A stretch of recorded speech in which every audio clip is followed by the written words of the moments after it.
सागर बीचे स्वर्ग से सुंदर आपन समात्मा। सागर बीचे स्वर्ग से सुंदर आपन समात्मा। परदेश में भी देखा, परदेश में भी देखा भोजपुरियन के राजबा। सागर बीचे स्वर्ग से सुंदर आपन समात्मा। सागर बीचे स्वर्ग से सुंदर आपन समात्मा। परदेश में भी देखा, परदेश में भी देखा भोजपुरियन के राजबा। सागर बीचे स्वर्ग से सुंदर। अरे अरे थोड़ा और बात है का प्यास लागल बा और हमने नाश्ता पानी लेके होते हो या ऊपर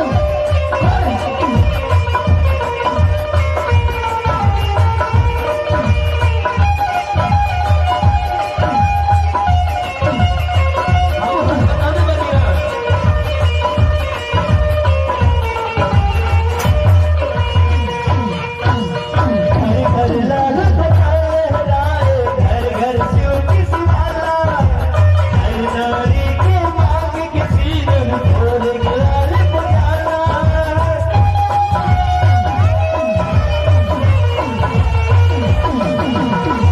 घर लाल बजाए राय, घर घर शिव की सुहाना। हर नारी के मांग की सीरन भोले लाल बजाना।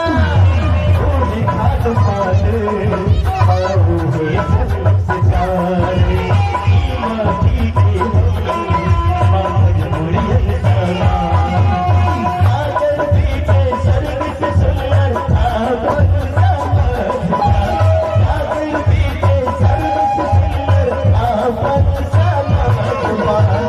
परदेश में भी देखा, परदेश में भी देखा भोजपुरियन का राजबा। अरे सुन, जो पर भौजी देखे तोहर भौजी आवत होई है, छोड़ दे काम मत कर, खा गई रे। जा कौन भौजी देखे आओ तो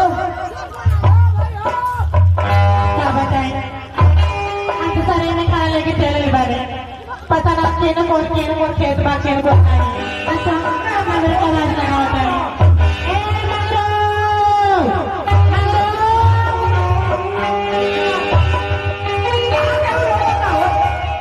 अरे बेल कोनो चाकू लगा है बा नदिया में जाके बेल कौन भौजी रास्ता भूला उला गई होई। वाह ए मंगो ई बताओ